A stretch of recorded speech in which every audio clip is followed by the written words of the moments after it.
They say that the code in the chromosomes is more complex and holds more information than all the computer programs ever written in the history of humanity combined.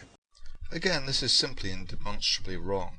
The 3 billion base pair human genome, which by the way is about 100 times smaller than the amoeba genome, can be stored uncompressed on about 750 megabytes. That's about the size of a CD.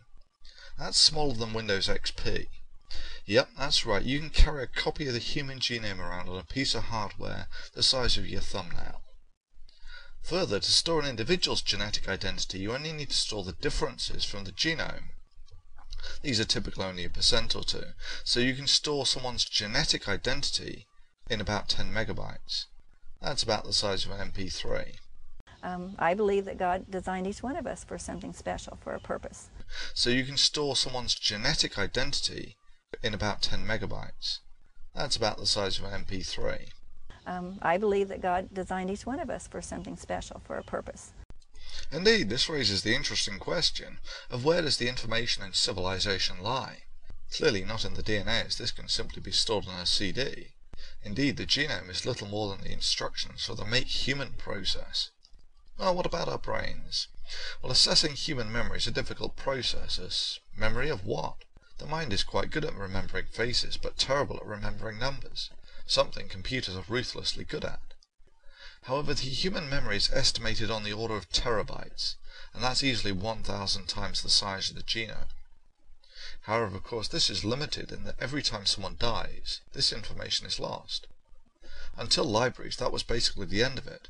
All you could have access to is what you learned of someone else or could work out for yourself. Stored media has changed everything.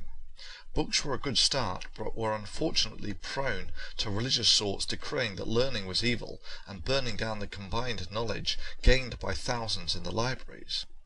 Fortunately, now media has developed to the point where it's virtually impossible to destroy knowledge, and virtually everyone can have access to that knowledge. The size and growth of knowledge is staggering. For instance, these are merely the graphical abstracts of one bi-weekly peer-reviewed chemistry journal. So what does this knowledge get us? Well, put simply, everything. Every modern-day aspect of your life is based on knowledge. At the simplest level, I can learn how to use a rock to grind wheat and maybe teach someone else how to do it. At a more complex level, I can write a book, and 50 people can read it long after I'm dead, saving each of those the economy of time needed to discover this stuff firsthand.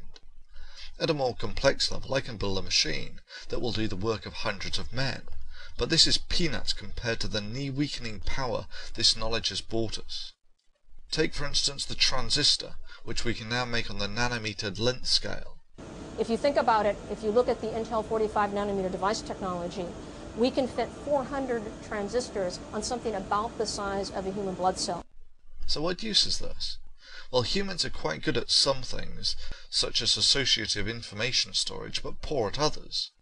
People are particularly bad at mathematics. For instance, multiply these two numbers together. If you can do this calculation in a second and had a planet full of such people, all 6 billion of them still wouldn't be able to keep up with a desktop computer.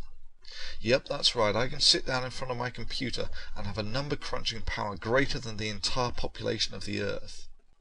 This sort of labour-saving invention makes the invention of steam power for the Industrial Revolution, a discovery that revolutionised civilization at the time, pale into insignificance.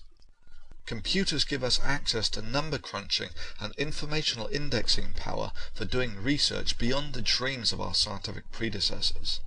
Indeed, the quality of life we enjoy simply wouldn't be possible without the use of computers. This brings us to the Discovery Institute and their latest video. Firstly, you should notice that the words intelligent design are not uttered once in their latest promotional video, and with good reason, after it was ruled in court to not be science and just a rebranding of creationism. Many scientists disagree about key parts of modern evolutionary theory, such as the ability of natural selection and random mutation to account for the complexity of living systems. What should the public do when experts disagree about whether the evidence supports a theory, as they do in the case of Darwinian evolution? The answer: teach both the arguments for and against. Absolutely not. The bloody obvious. Research, increasing the knowledge of mankind, is done by people who already have an understanding of what is currently known, the literature, and are smart enough to make a new contribution to the vast knowledge of mankind. It is not done by high school students who haven't even acquired the entry-level standards to understand the conversation that goes on in the academic arena.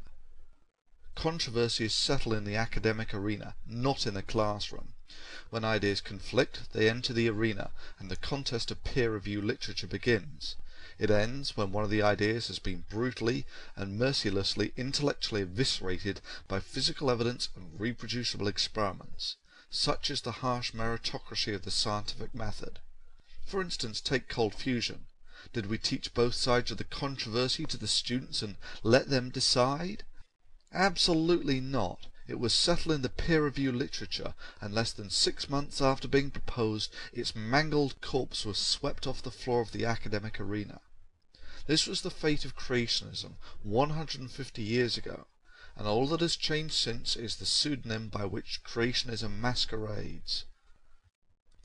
Science education in schools serves to allow people to function in a technologically advanced civilization, and to allow in the progression of that civilization making all of our lives better. It is not to ignore the academic process that enabled us to gain the vast knowledge of mankind that built our civilization. It serves neither the student nor our collective sophistication to ignore the products of the academic arena and pretend in schools that all opinions, no matter how well or poorly founded in the knowledge of mankind, are equally valid and should be laid before the presently uneducated student for consideration with equal veracity. There is no controversy in the scientific community about evolution, any more than there's a controversy about the earth being hollow, and to pretend otherwise is both disingenuous and dishonest. If you have a problem with that, do like every other idea in history, and present it in the academic arena, or stop being antisocial intellectual vermin, undermining the very process that built everything mankind relies on for survival. This is what gets to me the most. Academics spend their lives trying to further the knowledge of mankind through research, while creationists spend theirs vandalizing the knowledge they consider to be inconsistent with their Bronze Age religious texts. They seek to destroy this hard-earned knowledge at any costs, even attacking the method that is at the very foundation of our civilization. I want to teach you something very special this morning, and I want you to remember this, boys and girls, something you'll never forget. Has any human being always been there? Yes or no? No. Has any scientist always been there? No. Who's the only one who's always been there? God. Who knows everything? So, in a big loud voice, who should you always trust first, God or the scientist? God. And I want you to remember that. Creationists force real scientists to come off the front of hard research and perform the largely thankless task of countering the random disinformation sown by delinquent and scientifically illiterate creationists intent on undermining that has uncontestably and fairly been through the trial of fire of the academic arena and withstood the scrutiny of the smartest people on the planet for the past 150 years. I have to take another break to finish up a few papers, but I'll be back.